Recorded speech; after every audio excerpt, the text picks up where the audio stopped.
makers. Today I'm sharing my cat project for the Tim Holtz Eclectic Elements Halloween and Christmas fabric releases. So I made a set for each release and they look a little bit different and there are some differences, but once I got started looking through everything, I decided to make it one tutorial. I thought that would be the best. And here is my reasoning. When I made the first set for Halloween, you know, I'm not really a sewer. I'm a crafter. I'm a fabric crafter person. So I learned a lot from making this set.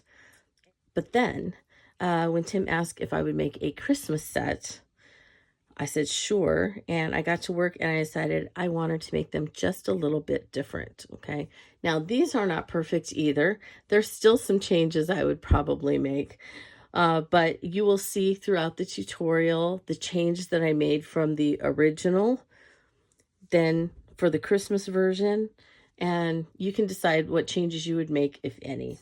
And hopefully all of my mistakes will help you to make your perfect trio of Christmas or Halloween or Thanksgiving or spring or whatever kind of kitties that you want. And I hope that by the end of this, that you will be so inspired that you'll make your own clutter of kitties and that you'll just have so much fun. So let's get started making some kitties. Hello makers, I want to talk about the second project that I made with the Tim Holtz Eclectic Elements Substrate Winter Wonderland fabric. And today's make is going to be familiar to you. So you might remember these guys from the Halloween substrates release, my little family of kitties. So I'm going to be making some Christmas kitties. So they're going to obviously be a little bit different, but they're still going to be silly and quirky. For this make, you're going to need some fabric, Winter Wonderland substrates, flannel fabric. You are going to need a couple of buttons, a little bit of embroidery thread, a needle, and then the pattern. And then we'll just go for it. All right. So let's make some Christmas kitties. For the Christmas kitties, I think I have settled on the leaf medallion fabric, holiday plaid, and foulard fabric. I think that's how you say it. My Christmas pajama fabric is how I prefer to refer to it, but I do believe it's called foulard. All right, so I'm going to use these three. And if you watched my Halloween tutorial on the Halloween cats, I got the original pattern and then I changed it a little bit. So I'm going to change it even more for this one. There was only one size of the cat pattern, and so I made 3 sizes of cats, and I also changed their ears the first time around. I'm going to do a little more changing of the pattern, but I will link the original place where I downloaded and paid for the pattern. I will tell you, I'll show you how I'm going to change them, but I am not going to make these patterns available because I'm showing you how I'm altering her patterns. And so hopefully you will go and just buy them for the, I don't know, couple of bucks that they are. And then you'll know how to alter them yourself. When you get it, you get them in 2 pieces. And I think they actually come like this. You have one piece like this, and it says to tape piece A to piece B. And then piece B is kind of over here. So I am going to actually probably do it this way on mine. To make my 2 sizes or 3 sizes, I used the same one for the large cat, and then I just folded it up by 2 inches like that, taped it across, and so I made a shorter, squattier cat for my second cat. And you can see it still doesn't fit on the one page. But I want to change the shape of their faces just a little bit more and the shape of their ears. I really had a hard time sewing their ears on this. And so as you can see, they kind of turned out looking more like horns than ears. But I'm going to see if I can get them to be a little bit wider for my Christmas kitties. So I'm going to, draw them out a little bit more and draw them a little bit bigger.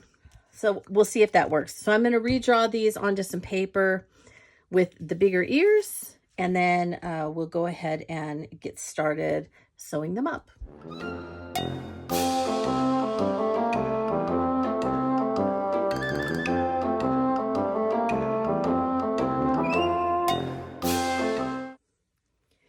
Okay, I have all the drawings done, and the small cat fit on one piece of paper. So the other ones I need to cut out. And so this is kind of how I do it. So I line it up, and it was kind of like that. This one just had, that's Existencio. He just can't take it. He goes crazy when I'm in here doing my tutorials. Okay, and then I turn it over and I tape it like that. Then I can cut out the shape. So right now I'm just going to cut off the bulk down here. And I'll cut the rest later. So there's that one. And then the large one, same thing. So I just want to line it up. Tape and tape. And then we'll cut them out. And start sewing.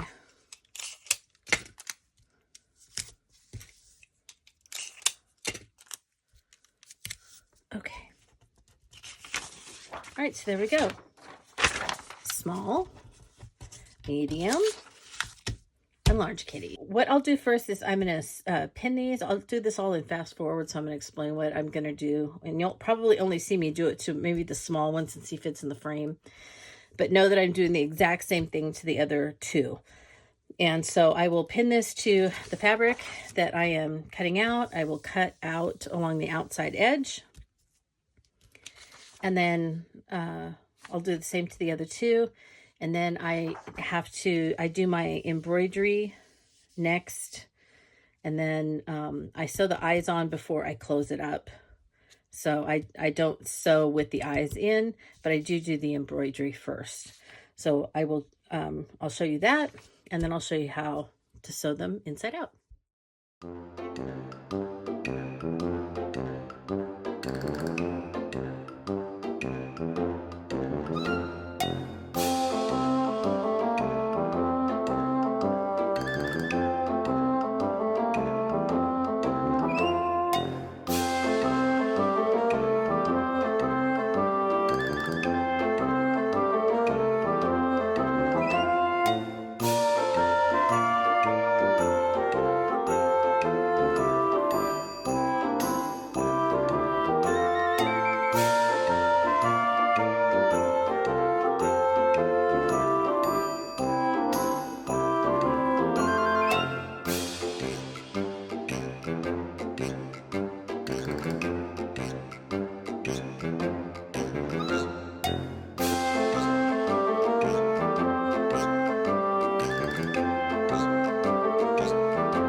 Have all three of the cats sewn together. Their faces are on, their eyes are on, the whole thing.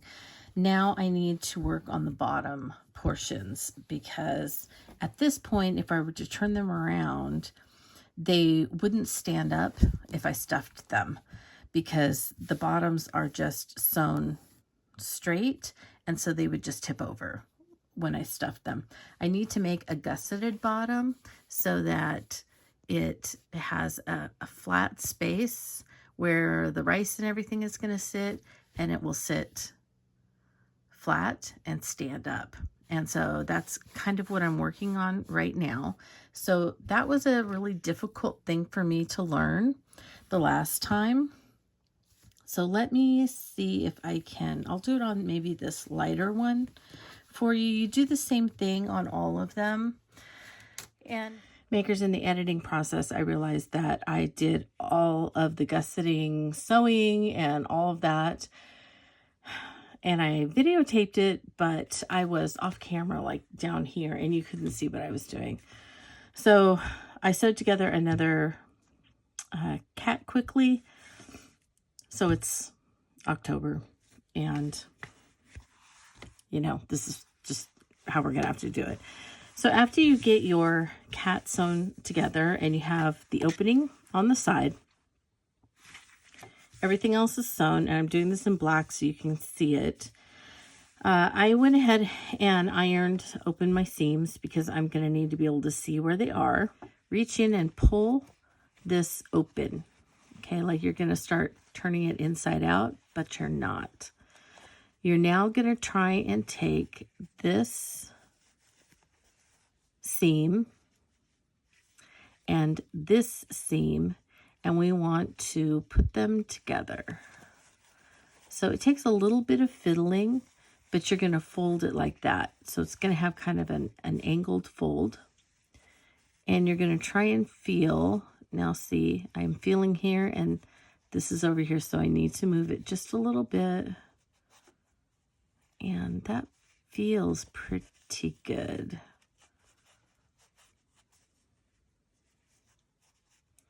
It feels like both of those are on there. You can also kind of tell with this part if they're lined up. That helps you also. Okay, so I feel like that's pretty good. So you can see how I did that. And now we want to sew it 1 inch in. You can measure it on your sewing machine, or if you want, you can lay this nice and flat. And will I be able to find my measure? Hang on one moment. Here we go.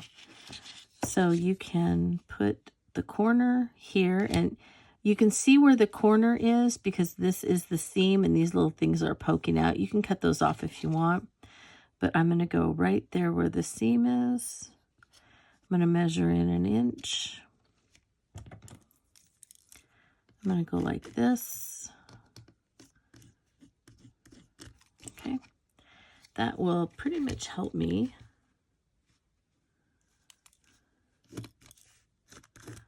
So a straight line across there to make a gusset. So you can see my gusset's going to be almost 2 inches on the bottom. If I wanted it less, I could sew it. I could maybe do that at 3/4 of an inch. All right, now let me pull this in and see if I can. Okay, hopefully you can see that. Okay, that might be a little bit better. So again, I still have the white thread on the bottom, and I put the black thread on the top so you could see. Okay, I don't think anybody will know. Now, here's the 1 inch mark on my machine right here. And you can see that where the seam ends is on the 1 inch mark, so we have measured correctly. We're going to go ahead and put the foot down, and it's I put the foot down so that the needle is going to start sewing right at the edge of the fabric. Okay, I don't know if you can see that or not, but we'll go ahead and get started. I'm going to make a couple of stitches. I'm going to back stitch, and then I'm going to go ahead and sew across that line, or I would sew keeping this on the 1 inch mark. Either one will work. I've done it both ways, and I'm not a great sewer, so I know that you'll be able to do this no matter what your capabilities are. Okay, so there we have one gusset sewn, and then you can take and just trim it like that.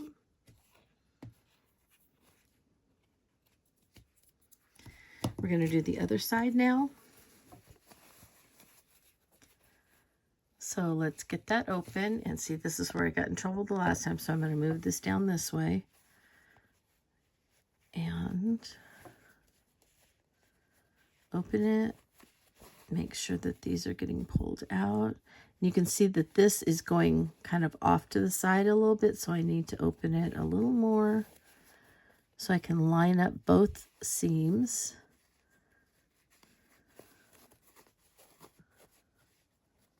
And I'm looking to see how these look, and I'm kind of feeling to see how these feel. I need this over just a little bit.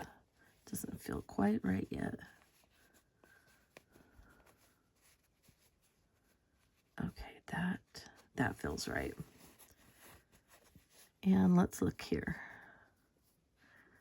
These look pretty good. All right.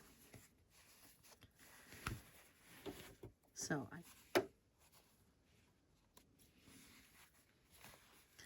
our second gusset's done. We can trim that off. All right, and then now I'm going to turn it inside out, so give me a second to reset the camera. All right, so we have our gussets done. You can see this is the small cat, so it's a fairly thin bottom. By the time that you get it stuffed, it'll be a skinny, tiny little cat as compared to the others. All right, and as we turn that inside out, you can see how you now have some corners. That's straight across. And there's your little gusseted bottom, so that you can then sew this and stuff it, and the rice has a place to go. All right, so let's take something that's not sharp. We're going to punch those ears out.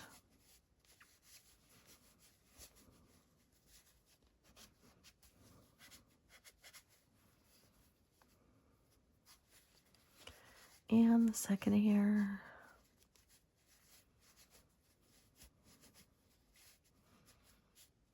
Great. There we go. And we're about ready to stuff those. Okay.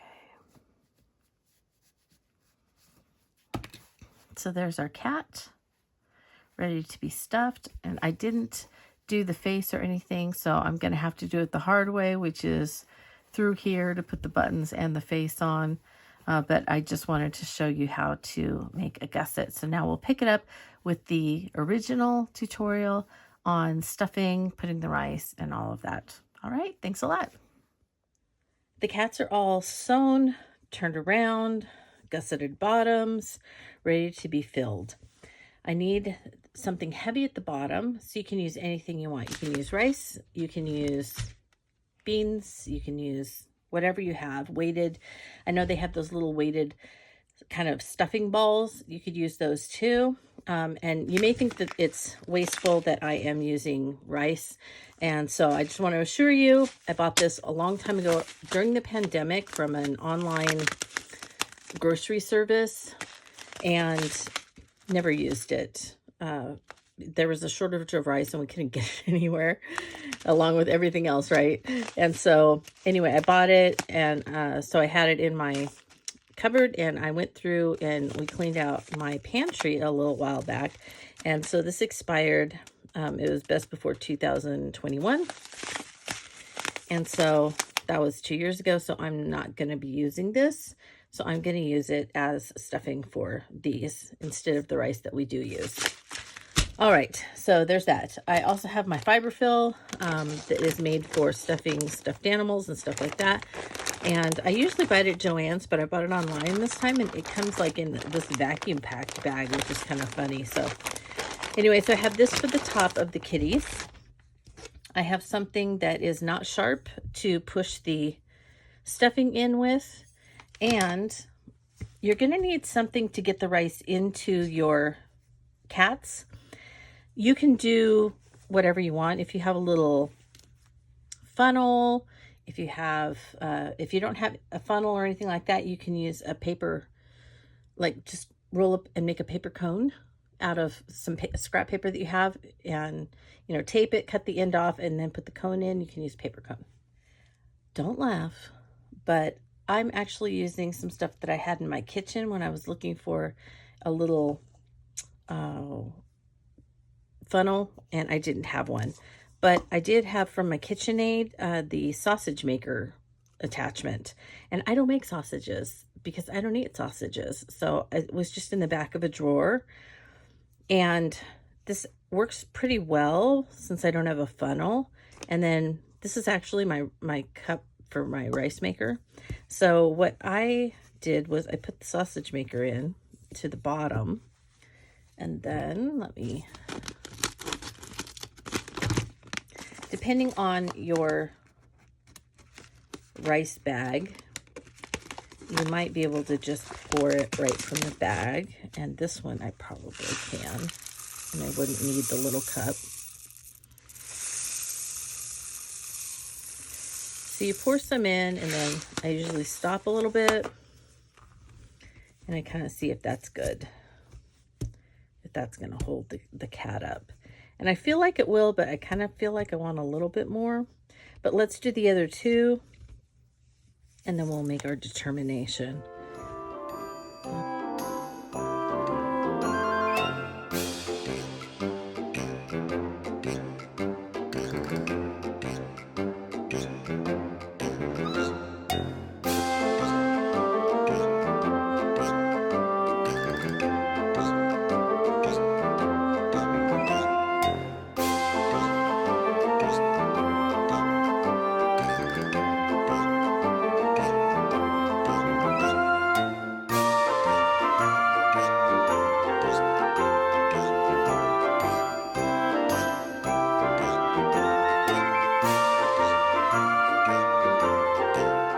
The rice feels pretty good. I think that'll hold them up. I didn't put any stuffing in the bottom like I usually do. So I did a few things different on these cats than I did on the Halloween cats. And I think it's fine. So I'm going to pull some of this out, and I'm going to fluff it up because it's been compressed and I want it fluffy. I'm not sure I like this one. I'm not going to put a link to this because I don't know that I like it. Maybe I'll like it inside the cat, but I kind of like the ones I get from the Joann's better. This is kind of scratchy, but I tried to get some that was eco-friendly and from recycled materials and ready to stuff. I put it over the rice first because I wanted to try and keep the rice in place because it gets a little out of control, trust me.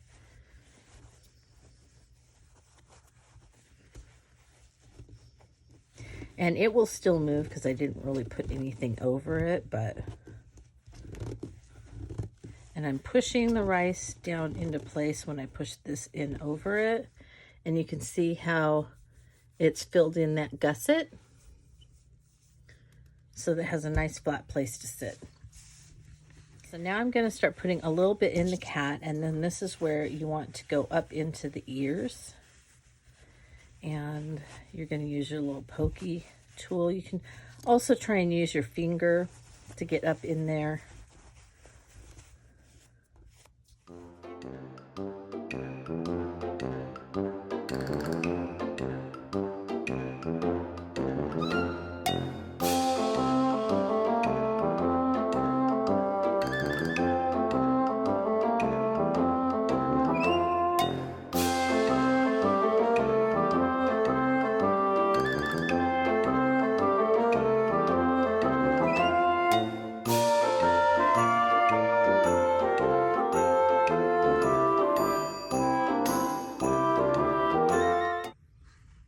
The cat's completely finished, and I will say I did watch a video on invisible stitching for closures, and it did help. So I recommend that. I'll see if I can find the one that I watched, because it was really well done and very simple, super short, and she can show you how to do that. So I did pretty well. I did better than the other ones, but I still am not, so I still have some little bips. So it's not perfect, but it's better than my Halloween ones, that I will say. So I'm getting better. So now that they're all done and ready to go, and they stand up just right, all that rice in the bottom, I wanted to put the Christmas scarves on them. So I cut some fabric out. So this is the red, what was this, tidings type. So I'm going to, I haven't decided if I'm gonna maybe hot glue it in half. Probably, I think that's what I'll do. So this is 2 inches wide. And so and I think that's about how wide this is. Yes. So these ended up both being 2 inches wide. This I cut from the tidings type. And then these are just cut from this was the Christmas Xmas stripe paper, or, you know, I always work with fabric. And so I just cut 2 of the stripes out of it, a green one and a red one. So the red ones are going to go on these 2, and the green one's going to go on this one. And I think I'll this one's a little bit thinner, but not much. So I think I'll do the same thing. I'll just maybe hot glue them closed. And so we'll do as little stitching as we can, because I hate turning these little things inside out. I really do. It drives me nuts. So I think I'll just do that. And then this one will be a little bit thinner scarf in green, to go with the green on the foulard fabric, like that. And then the red on this one, and the red on this one. Okay, I think those will be really cute. So I may go ahead and let you watch me hot glue gun, and I have my hot glue gun all heated and ready to go. Show you how this is no-sew scarves.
Let's talk about the Halloween cats first, now that we're done with the tutorial and the how-to.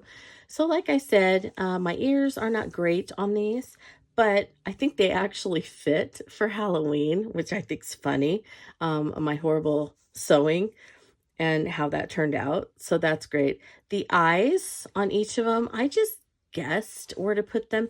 And as I said in the tutorial, I sewed these eyes on after I had already sewed around them and turned them inside out. So I was sewing through the little hole on the side and trying to sew the eyes and the nose and the mouth.